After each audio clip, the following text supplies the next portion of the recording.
Could you get a little closer to the camera? What is it? Is it Coming zooming in closer. strangely? No, coming further. Coming closer. Really close. What are you doing?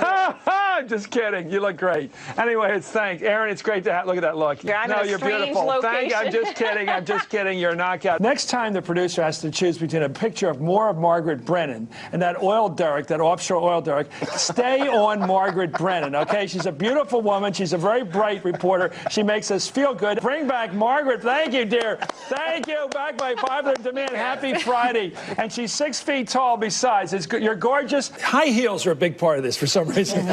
Maybe it's your photography, but women look great, of course, but you're always shooting the legs, shooting the shoes. Yeah. Janelle, you're in a wind tunnel. You look great, by the way, in the wind tunnel. Your legs get caught in this. Everybody's looking at your legs, looking at the shoes. We're introducing these gorgeous creatures of God here. You're walking down the street. You're beautiful, boy. I must say, nice you look great.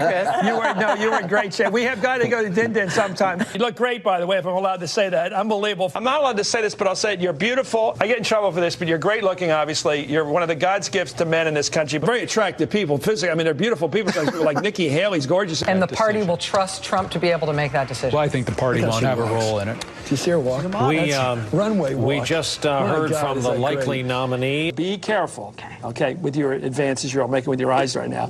Taryn, you first. You're giving me the peepers, I can tell. What are you doing here? Peepers? You are doing it. You're flashing your incredible eyebrows at me, your eyelashes. Look at that, but it's awful what you're doing. Look, in culture, do you find her physically attractive, Tucker? Mike, you want to weigh in here as an older fella? Do you find her to be a physically attractive woman? I find her, I wouldn't put her on, well, she doesn't pass the Chris Matthews test. I'm on the 29th floor overlooking this incredible city. I'm here to judge the Miss America pageant, which I've always wanted to do. I've never seen such talent and great-looking women.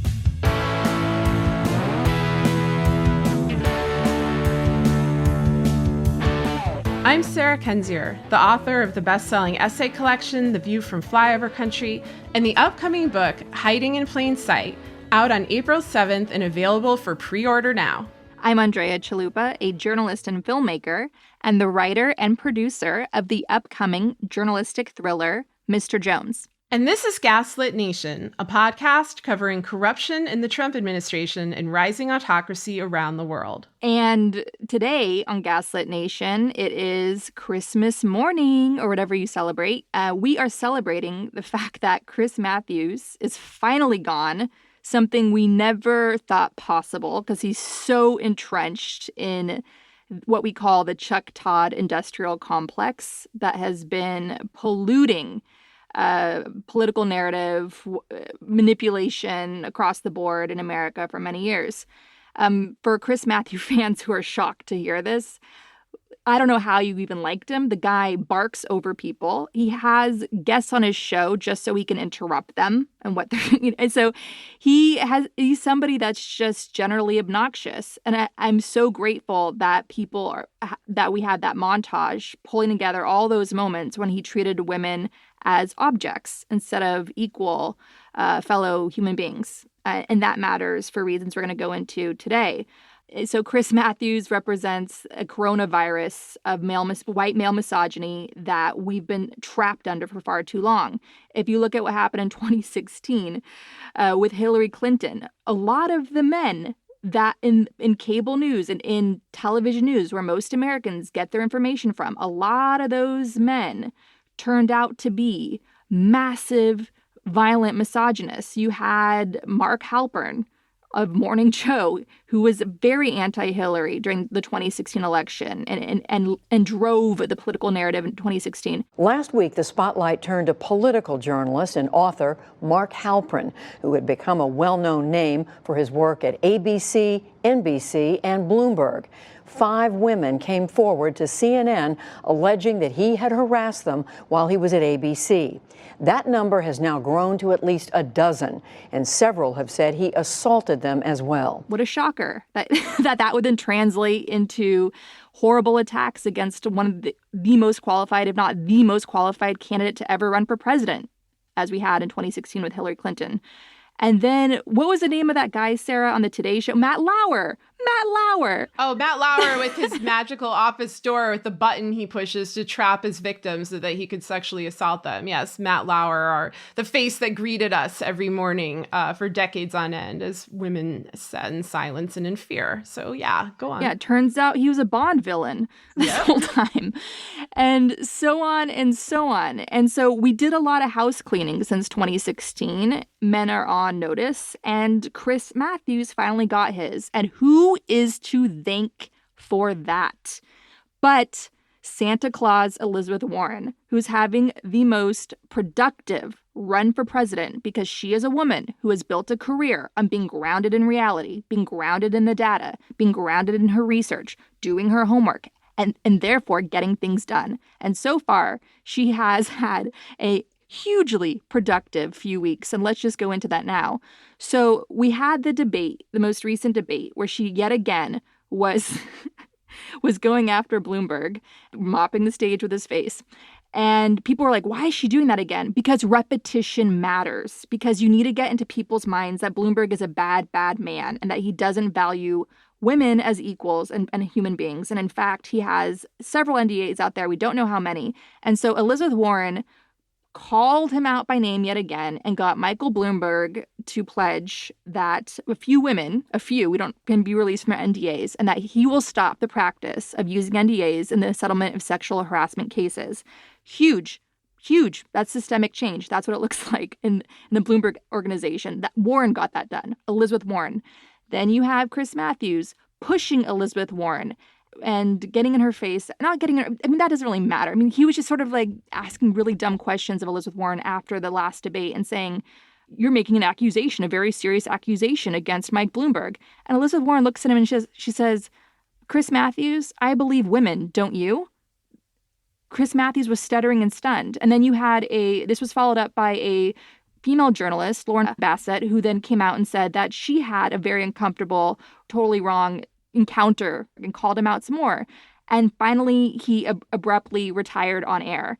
This was something that was triggered, that was set in motion by Elizabeth Warren confronting Chris Matthews on air. That set a sea change going that led to Matthews' abrupt departure from MSNBC. What happened with Matthews was he got warned. Santa Warren came for him, and she delivered for the rest of us lots of presents because she knows how to get things done. And thank God for that. And so I want to talk about why this all matters for those who think, like, shut up already. You guys are objects. Just deal with it. This is why misogyny is so insidious and dangerous. And I want to speak directly to the men listening to this show. So Chris Matthews treating women as cute little objects for his enjoyment and valuing women on their looks, that is completely dehumanizing. And what you're doing is when you try to treat more than half your population as less than human, you are following the footsteps of autocratic regimes from Saudi Arabia to Russia, where women's rights are a painful human rights struggle. If you look at the nations that have equality between men and women, they also rank in nations that are doing the most to fight the climate crisis, that are doing the most to stand up to corruption in their countries, the most economically sound. And there's a reason for that. When you treat each other like human beings, when you have equality, it's like all boats rise with that tide. So you have to understand that equality, men, is in your own self-interest. And let me break it down for you why.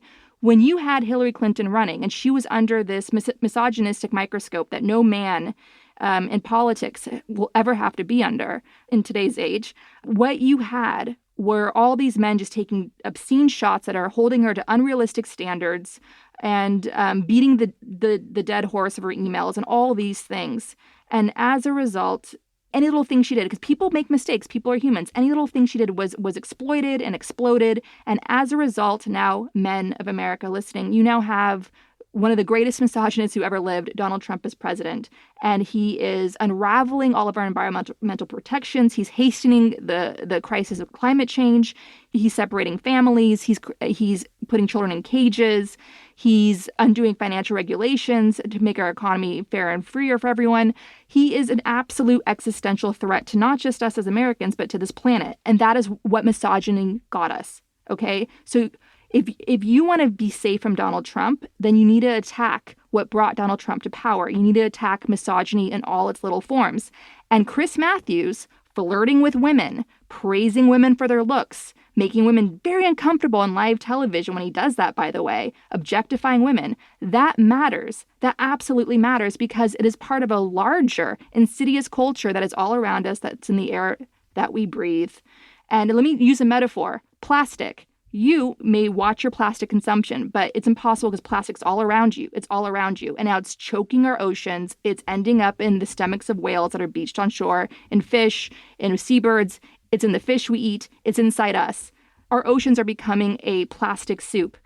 Misogyny is the same way. Misogyny is the plastic soup that is choking our democracy. That is how you need to think about it. And the fact that we have, in this election, a candidate like Elizabeth Warren, who people are saying that she would be the front runner if she weren't a woman. She's the most qualified. She's the youngest. She's got all this energy. You cannot do a selfie line with that much enthusiasm unless that enthusiasm is real and unless that vitality is real.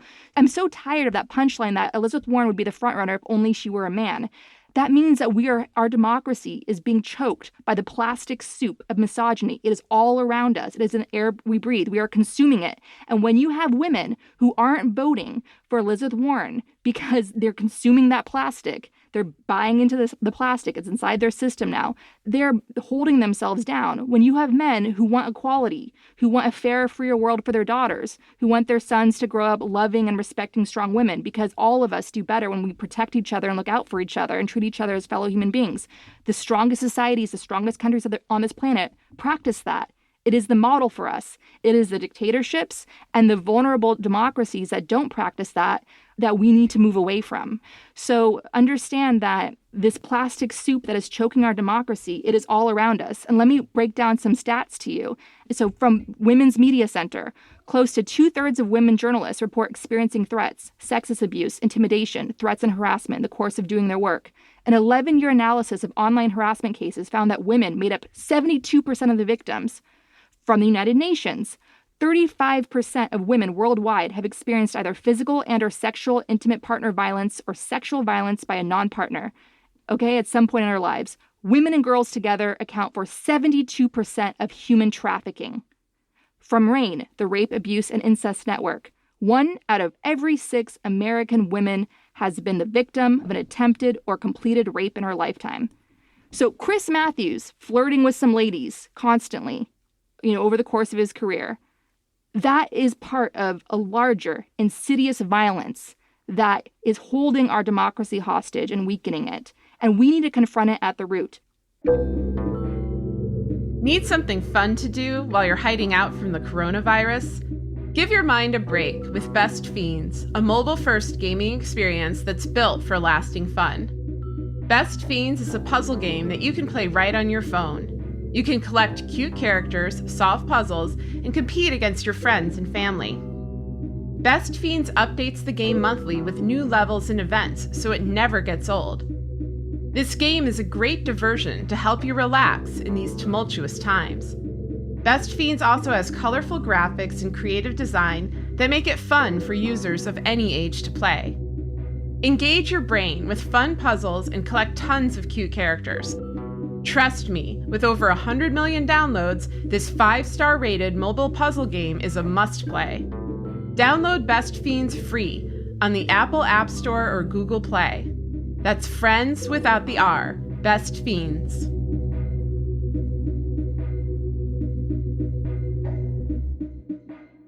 We have a strong, fearless, non-apologetic, ruthless, terrifying woman right now running for president who likes to get things done, who has a habit of getting things done, who is beloved by her students, who helped mentor Katie Porter, one of the strongest voices in this new Congress. And we can't have her as president because of Chris Matthews, because of guys like Chris Matthews in industries across the board.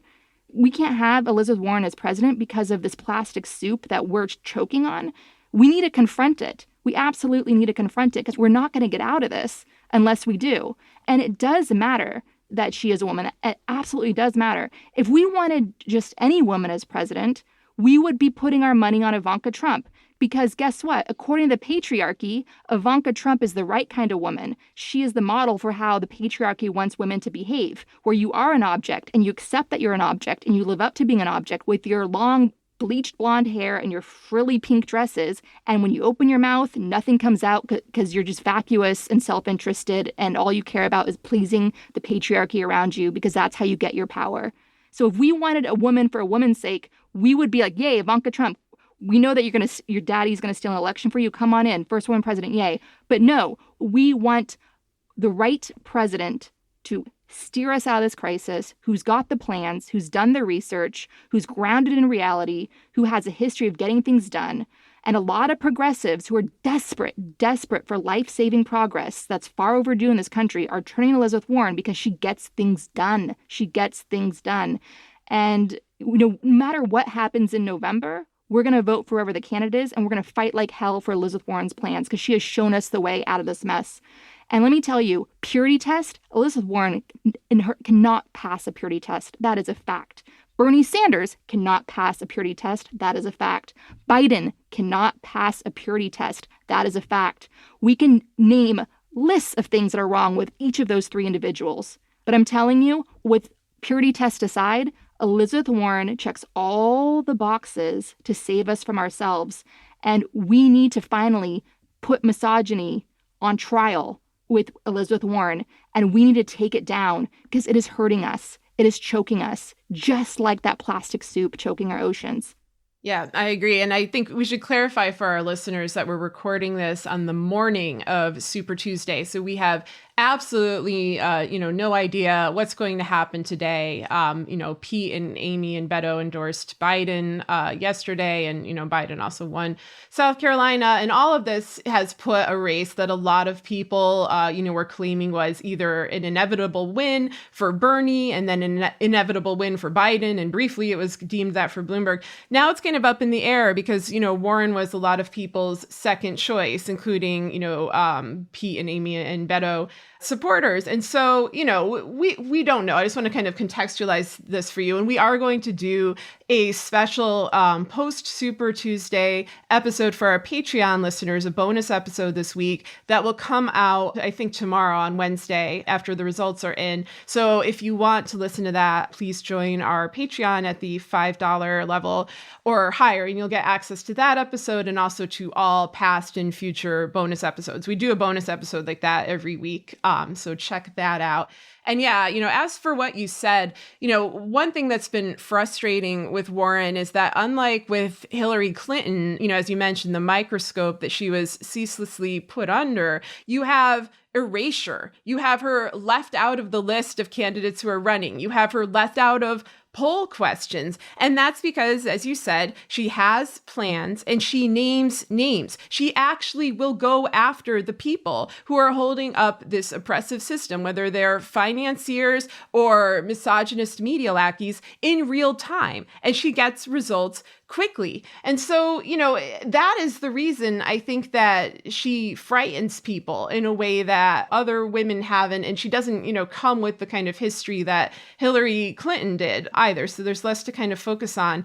It has been very frustrating. And it's frustrating in a way to see these little glimpses of the world that could be if Warren is able to succeed, if people allow her to succeed, if they're willing to take a chance on her, if they're willing to take a chance on intelligent, tough women in general, instead of always assuming that, we are second-class citizens, that we're also Rands, that we're people who should just bow down, and kiss your ass. They get so startled when we don't. They're baffled. They have no idea what to do with a woman like Elizabeth Warren. And they have no idea, I think, what to do with a lot of women who are out there speaking their minds and demanding change. So my words of advice on that are keep demanding it. And whatever happens with her campaign, the lessons that it provides on how to fight back and how to get results, I think are valuable. Well, I want to put a one call out there. Whoever your chosen candidate is in this primary, for the love of God, please do your civic duty and make phone calls to drive out the vote for that candidate. You must do that now. You must knock on doors now. Why?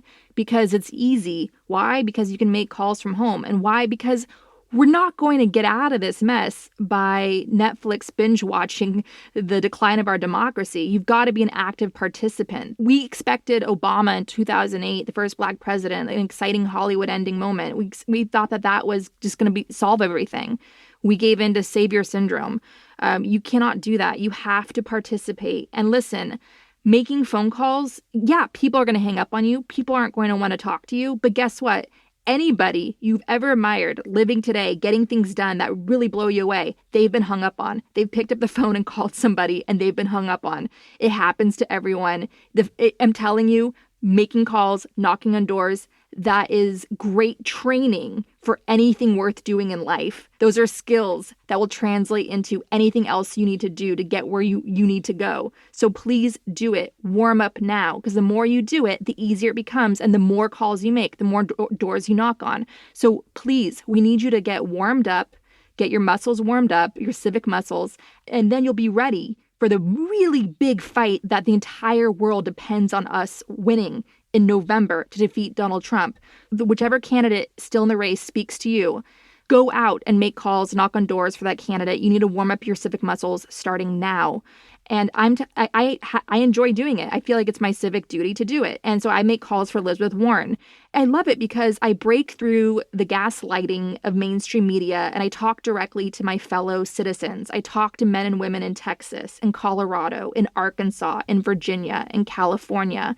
And I love the conversations that we're having. I'm really inspired by them. One man in Virginia blew me away. He said that he was voting for Elizabeth Warren, and I asked him why, and he said immigration, because he cares about that. But then he also said equality. He thinks it's about time we had a woman president.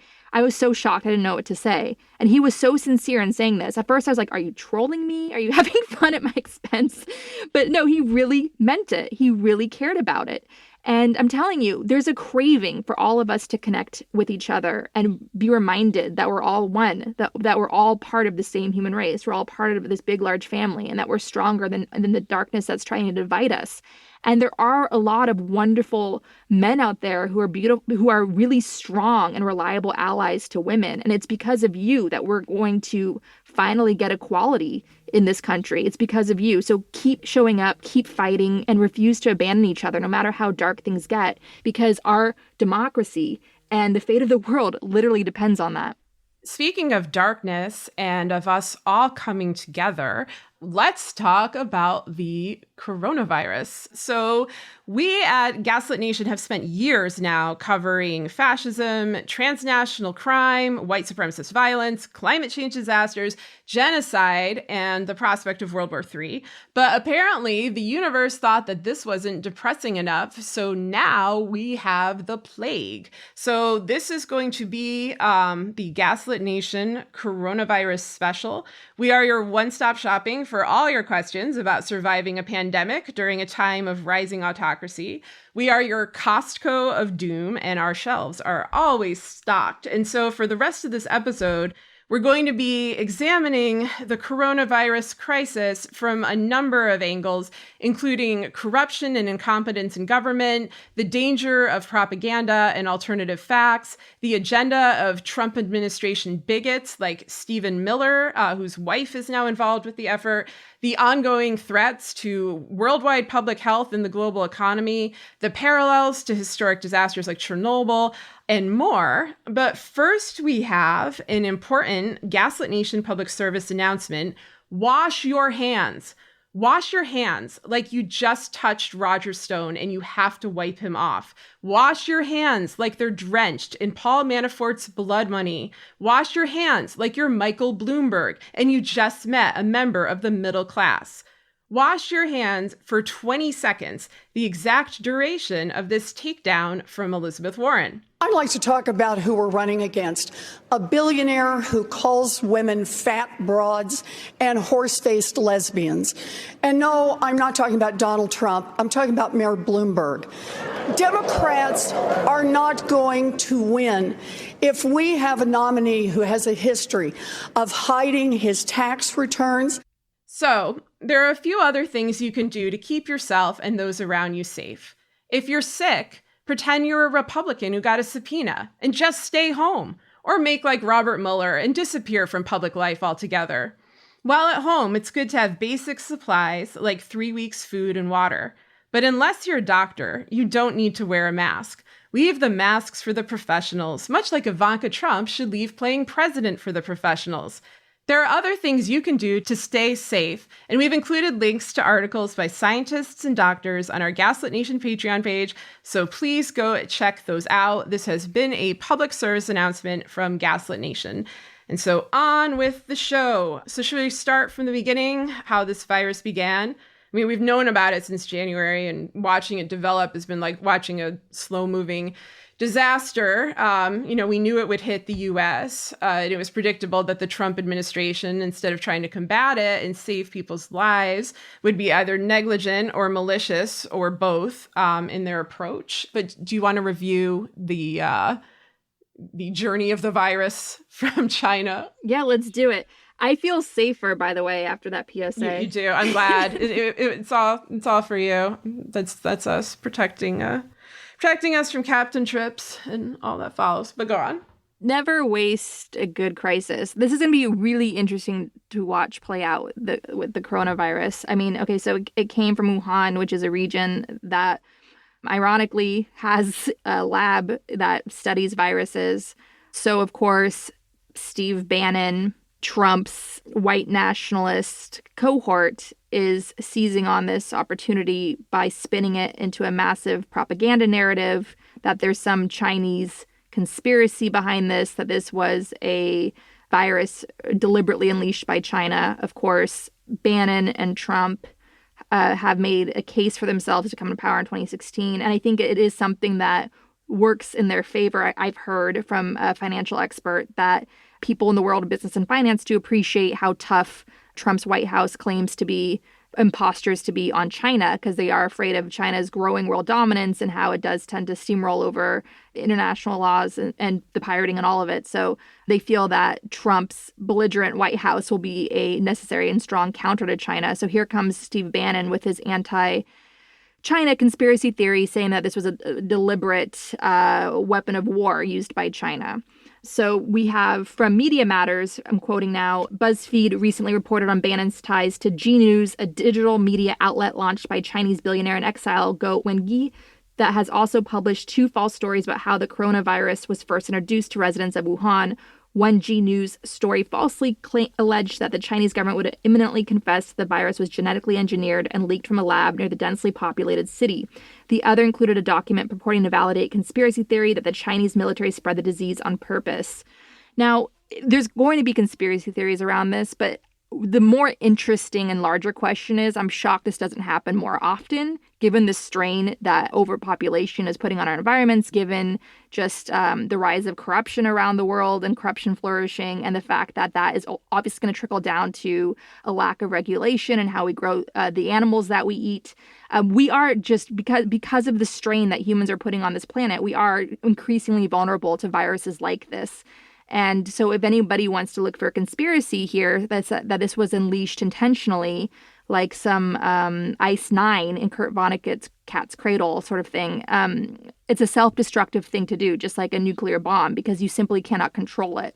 So if we have something like mutually assured destruction when it comes to nuclear weapons, which, knock on wood, have mostly been about posturing and threats by nuclear powers like Russia and Trump's U.S., and North Korea, but not backed up since nothing has been done with nuclear weapons really since, of course, World War II. That's how you have to think of biological warfare, like unleashing a virus. It can come back to bite you. It can come back to destroy you. And so please keep that in mind when these conspiracy theories come out. So that's how they're capitalizing on it. They're trying to make it part of their anti-China shtick, even though the Trump crime family directly benefits from a surprisingly complicated but surprisingly warm at times relationship, yet complicated relationship with China. Ivanka Trump, for instance, got a lot of trademarks from China, okay? Her daughter is learning Mandarin. She posted a video of her daughter speaking Mandarin. Like, Ivanka Trump is working that Chinese connection, all right? So how strained can those relationships really be? And plus, Trump even wanted China to investigate Beau Biden. So it's a lot of blustering, really, at the end of the day. So what are they going to do with this coronavirus? Because more cases are going to sprout up across 2020. It's just inevitable. This thing is on the rise. It's going to be traveling. It's going to be getting around. Experts are saying that it's going to just be part of our annual flu season. It's just going to be a really tough flu. And it's not the big one yet that people are anticipating or say that is inevitable one day. What's interesting is that Trump can use this to his benefit, as we saw with the Bannon China conspiracy. But at the same time, it is hurting the markets. And the one thing that Trump lives by, like an idiot, is the rise and fall of the stock market. Presidents tend to avoid it because it is a gambling den. So you don't want to stake your greatness on how the market is doing, because that's a recipe for disaster and people voting against you depending on how the market goes. But Trump lives and breathes by it. So he needs this coronavirus to be contained in order to reassure Wall Street. But at the same time, the coronavirus can be pretty useful for suppressing the vote. And it's not a conspiracy theory to say that, because look at what happened in Ohio in 2004. You had long lines. You had a lack of voting machines in districts that were predominantly Democrat. And you didn't have those problems in predominantly Republican voting districts. This is well documented. We'll link to some stories there on our Patreon. It's easy to see in Democratic districts, polling workers, people that sign up to work at voting booths on election day in heavily Democratic leaning areas, they can suddenly not turn up for work that day because they had concerns about the coronavirus. Because guess what? The coronavirus is going to be all over the headlines, more and more this year. So even if the market may be under control, because Trump's going to try to do whatever he can to please Wall Street and keep the market up so he can help secure his reelection, you're still going to have poll workers on the ground just last minute not showing up to work in places in Democrat-leaning areas. I mean, I could totally see that being engineered. You already had the 4chan psychopaths flooding a voter hotline in Iowa to create confusion. So they're looking for any way that they can steal this election for their dictator. Republicans depend on stealing elections in order to come to power and stay in power. We saw it under George W. Bush. We saw it under the Trump crime family in 2016. So, of course, they're going to use the coronavirus to their advantage. Just a couple points to respond to what you're saying. One thing that was crazy when this virus first emerged in January is, I went out right away and I got more supplies to add to the growing stockpile of emergency preparedness that I've had in my basement since the Trump administration came in. And I live in Missouri, so we get tornadoes, so most people have something, to kind of keep themselves going in case the power goes out. I live in St. Louis, a city where the power will go out for like 9 days and no one will turn it back on. Last time that happened, I was living in a yurt in Kyrgyzstan and people were just like, wondering why we lived such primitive lifestyles here in St. Louis. Anyway, but since Trump came in, I had a stockpile that I had in anticipation of a power grid hack, an infrastructure hack, which could happen, in anticipation of a war with Iran and some kind of blowback or war with other countries that could happen. Not even in anticipation during the government shutdown, when I worried that, goods and services and the flow of them would be disrupted. I had it. So, this has been going on for a while. And I see on Twitter, until recently, a lot of people having like prepper shame. They don't want to be that person at Target or at the grocery store with like a big shopping cart full of canned goods. Like, be that person. It is definitely good to be prepared. Like, the worst thing is that you just have some extra food and water and medical supplies and you'll use them at a later date and things will be fine. But I think it's reasonable to expect that things will not be fine because we do have an actual flu pandemic. And, to be clear, from what we know, the fatality rate is about 2%. It's not like Ebola or something like that, but it is dangerous. It's good to take precautions. And as Andrea just said, it's going to get worse. And one of the reasons that it's going to get worse is because of who the Trump administration has appointed to handle this pandemic. Because as usual, Trump has put loyalists instead of experts in charge of public safety. And so this is very typical. You see see this in autocracies around the world. The longer he's in power, the smaller the inner circle gets. And he's been in power for 3 years. And you see very few people from the original Trump administration remaining. And those that are still there tend to be linked to Trump through nepotism. This is true of Ivanka and Jared, but also of people like Elaine Chao, the wife of Mitch McConnell, or complicity in a criminal plot, which you see with Wilbur Ross and Steve Mnuchin and other longtime kind of New York lackeys. And so Steven Mnuchin, the Secretary of the Treasury, which does not have to do with public health, is on the coronavirus dream team. He's there along with Katie Miller, who is the new wife of concentration camp architect Stephen Miller. She's also managing, quote unquote, this crisis. And then leading it all is Vice President Mike Pence, best known for helping facilitate an AIDS outbreak while he was the governor of Indiana. And so these are the absolute worst people that you would want in a public health crisis, because it is all about, sugarcoating Trump's image, or I think about more malicious intentions, using this as a weapon, as a way to scapegoat people, as a way to contain people, as a way to abuse power. We'll talk about that in a minute. I just want to kind of run through who's running this and some other things that make this unique. There is one doctor who is both qualified for and dedicated to the job, and that's Dr. Anthony Fauci of the National Institute of Health. He was a trailblazer in the study of AIDS in the 1980s, where he bravely spoke out despite the Reagan administration. But he is today being muzzled by the Trump administration. For example, he was supposed to speak out about this public health crisis on the Sunday shows over the weekend, but the Trump administration forbade it. And so you have national information conflicting with state and local information, which is a very dangerous situation to have on the ground as panic increases among citizens and the rates of infection and death rise. And so here's where we get to something that is really distinctive from the other crises that we've experienced during this administration. This is the first national crisis since 2017 that was not created by the Trump administration itself, and that's affecting people nationwide, like all of us, unlike natural disasters or mass shootings, which are witnessed only by people in the regions where they occurred. So we're all being affected by this. We're all seeing the same things. And that is a unique situation in a world that's been filtered by algorithm and bombarded with propaganda. The Trump administration has thrived by shaping public perception and manipulating the masses with fake facts. And that is simply impossible to do here. We'll know if people around us are sick. We'll know how those people are being treated.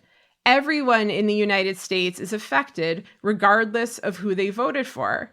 And so we are all in this together. And the question is whether we will act like it or whether the virus and the accompanying health crises and economic hardship will lead to violence and oppression and civil unrest. And so one final point, the long-term effect of a crisis like this, it may be akin to Chernobyl, where the lies of the government could not stand up to what people on the ground had witnessed and could objectively measure. And I'm not comparing the severity of the coronavirus to Chernobyl, at least at this point, but simply its potential to break through the propaganda wall. The coronavirus may be the Chernobyl of the digital age. However, the ability to break through propaganda does not actually alleviate the danger in terms of both the administration's failure to act. For example, they've been refusing to provide testing kits, or the likelihood of them using the virus to scapegoat their enemies. All of Trump's response so far to the coronavirus has an autocratic ring to it, clearly. And this is an administration that unjustly and inhumanely punishes whistleblowers and humiliates whistleblowers and harasses whistleblowers.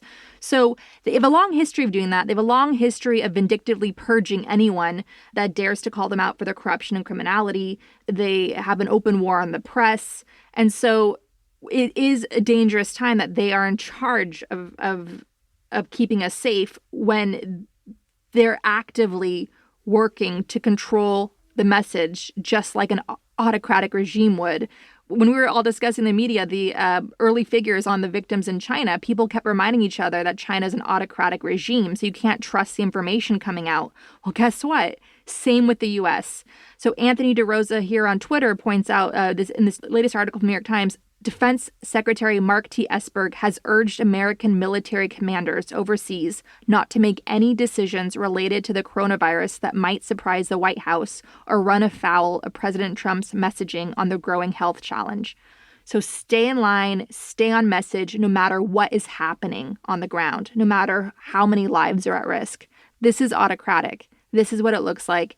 This is part of a larger pattern where innocent lives are at stake, where people are vulnerable, and all the regime cares about is protecting its own reality, protecting its own propaganda, and furthering it, and keeping us from valuable information that could potentially keep us safe. This is part of a larger pattern of how autocratic regimes function. This is what we're up against. It's a very frightening situation. I mean, this is one of these things. We've managed to predict a lot of what the Trump administration would do because they follow a playbook. And then you have something like this, a crisis that I'm assuming there's no existence of like a Fluminati and that this is actually something that happened accidentally, that they did not create, but that they're going to try to control and to exploit.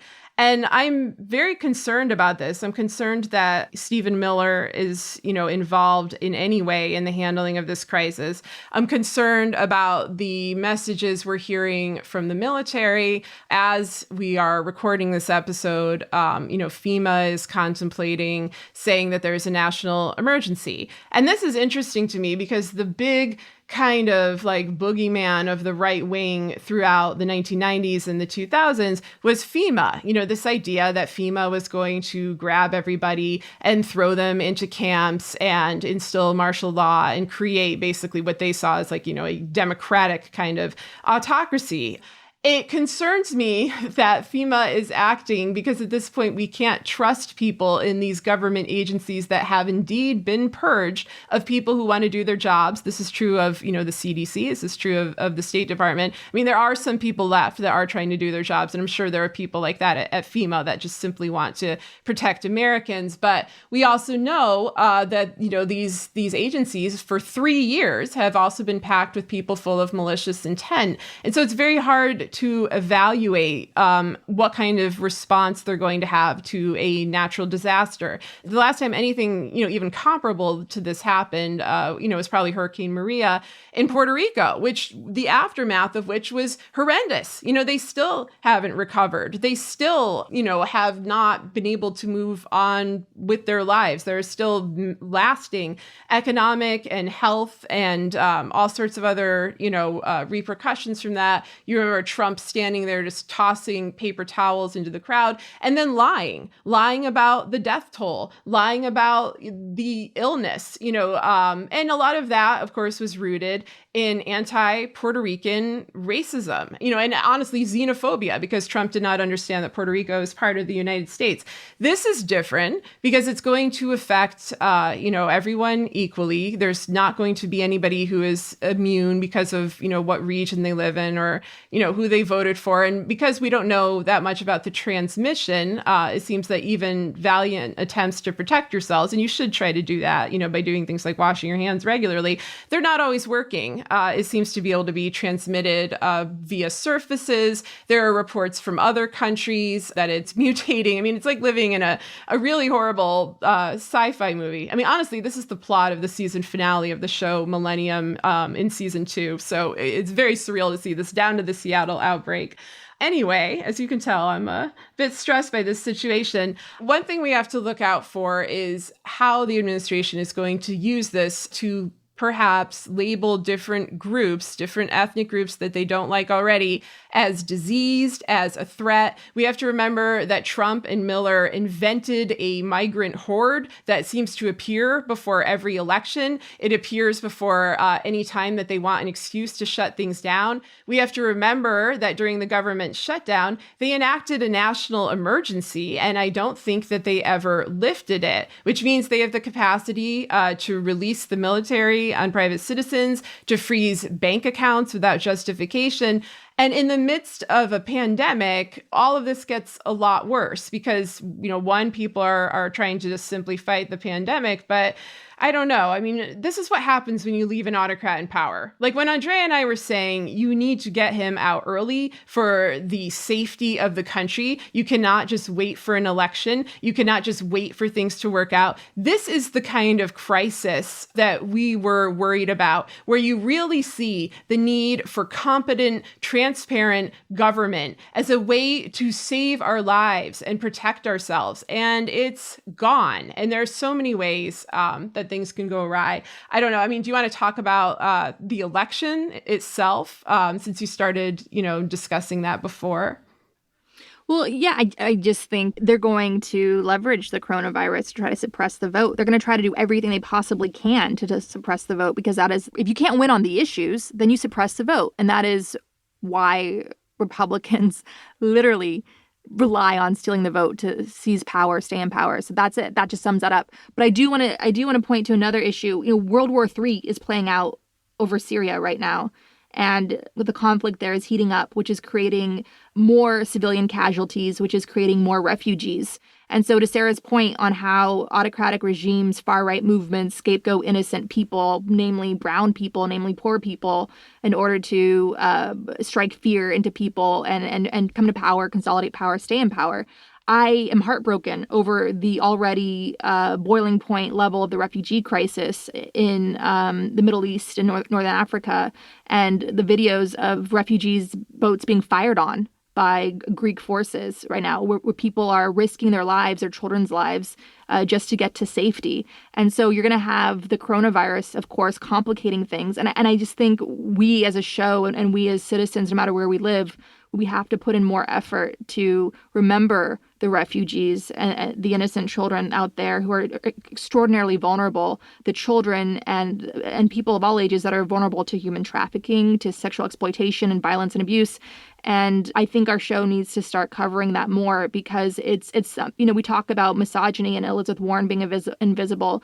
What is happening to our refugees? A crisis that's only going to get worse because that hot war in Syria is heating up. Tensions are escalating. And we'll go into covering that in an episode soon. This show was really focused on the coronavirus and just an update on the Democratic primary. But that's what's also breaking my heart right now, is that the coronavirus is going to, of course, spread among vulnerable populations like refugees that are and that are already overrun with all types of vulnerabilities, and there's just not enough resources to help them. Volunteer doctors are doing the best they can. But Europe is strained. Europe is divided over what to do with refugees. So is the U.S. Trump has limited severely the number that the U.S. takes, and it just worsening the crisis for them. And then, of course, you have a refugee crisis in Venezuela from Maduro's inhumane policies there. That the CIA did not screw up Venezuela. It was Hugo Chavez's policies and Maduro furthering those destructive policies and trying to cover up a widespread famine. So you have a refugee crisis coming out of Venezuela that rivals the refugee crisis coming out of Syria. And then, of course, you have climate change, which is also displacing and forecasted to displace countless people around the globe. We've already seen that with Puerto Rico, with what happened with Hurricane Maria, with the fires in California, and so forth. So we as a nation have to, all of us, citizens of the world, actually, all of us have to center how we protect each other, how we protect the most vulnerable. And we all have to live with refugee news and how to protect them, because they're regular people. They're regular people. There's nothing inevitable about that happening to people in Venezuela or Syria. We interviewed a Ukrainian journalist who said to us on the show, I never thought in a million years that I would be living in a country that is being invaded. You can't dismiss Ukrainians, for instance, thinking that, it's inevitable that they're going to live in a country being invaded by Russia. That's inevitable. That's for Ukrainians. That'll never impact me. And then along comes Trump in 2016 with Putin's help. So what I'm saying is, there's nothing inevitable about these people. They're regular people like you and me going about their daily lives. They love their children. They sing Baby Shark to their children. And then suddenly their house is exploded and they're on the run. And they're trying to get anywhere for safety. And if they stay in some of these refugee camps, it's dangerous for them because some of the camps are in really bad condition. So we have to keep the refugees in our hearts, and we have to start talking about them a lot more and organizing together on how to help them, because their numbers are only going to increase given the state of the world, not decrease. So we all have to learn to live with helping them and bringing some relief and healing to those communities.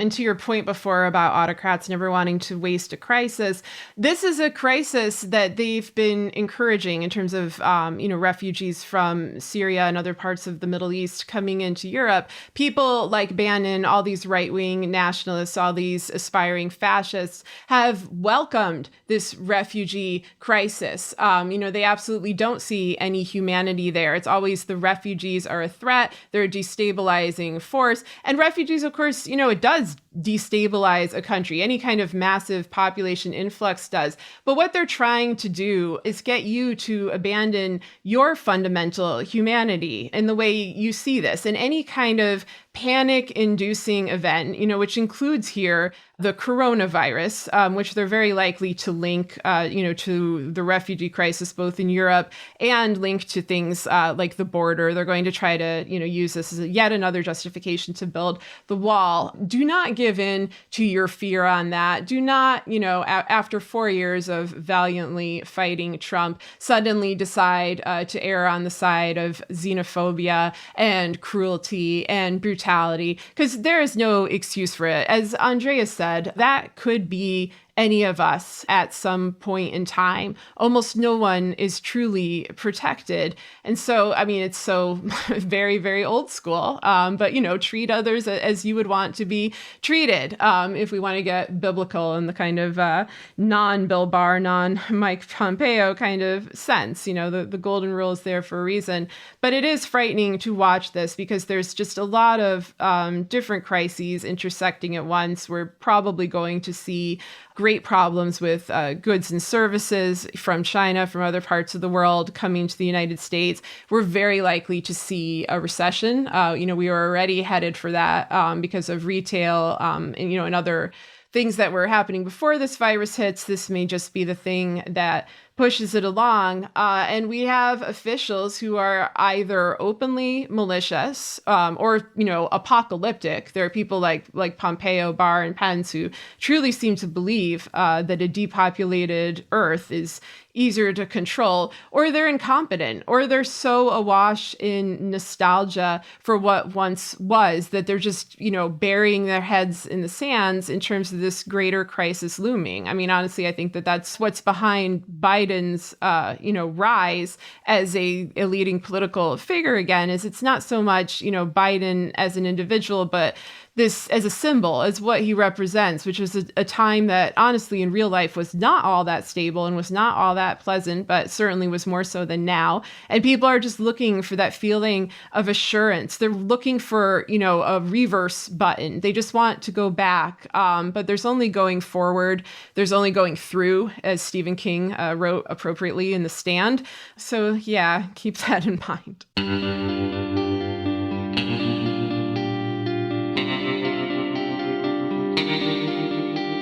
Our discussion continues, and you can get access to that by signing up on our Patreon at the Truth Teller level or higher. We want to encourage our listeners to help the victims of the Australian fires by donating to the Australian Red Cross, working on the ground to help people in need. We also encourage you to donate to WWIII, a group that rescues native Australian wildlife in distress. Donate at wires.org.au. We've posted links to these groups and others on our Patreon page. We encourage you to donate to the International Rescue Committee, a humanitarian relief organization helping refugees from Syria. Donate at rescue.org. And if you want to help critically endangered orangutans already under pressure from the palm oil industry, donate to the Orangutan Project at theorangutanproject.org. Gaslit Nation is produced by Sarah Kenzier and Andrea Chalupa. If you like what we do, leave us a review on iTunes. It helps us reach more listeners. And check out our Patreon. It keeps us going. Our production managers are Nicholas Torres and Carlin Daigle. Our episodes are edited by Nicholas Torres, and our Patreon exclusive content is edited by Carlin Daigle. Original music in Gaslit Nation is produced by David Whitehead, Martin Vissenberg, Nick Farr, Damian Arriaga, and Carlin Daigle. Our logo design was donated to us by Hamish Smith of the New York-based firm Order.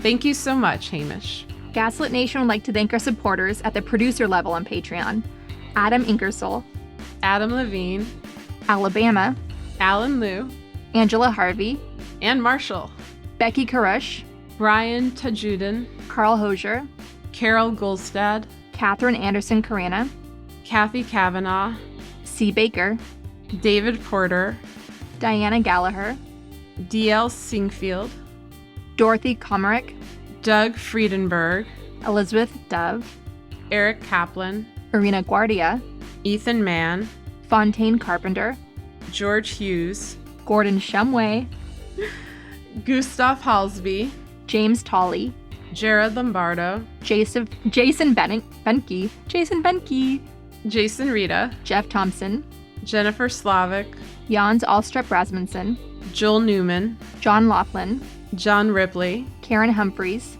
Kate Cotton, Katie Masuris, Kelly Ranson, Kevin M. Garnett, Kim Mellon, Christy Vital, Lawrence Graham, Leo Chalupa, Lisa LaFlame, Lorraine W. Todd, Luke Stranad, Mandy Farraport, Marcus J. Trent, Margaret Moe, Margaret Romero, Matt Perez, Maureen Murphy, Michael Woldridge, Michelle Dash, Mike Tripico, Oliver Ash, Pamela Newport, Ray Alba, Rich Craw, Robert Wedginski, Sonia Bogdanovic, Solomon Hikes, Tanya Chalupa, Tracy, Victoria Nordgren, Victoria Olson, Ren.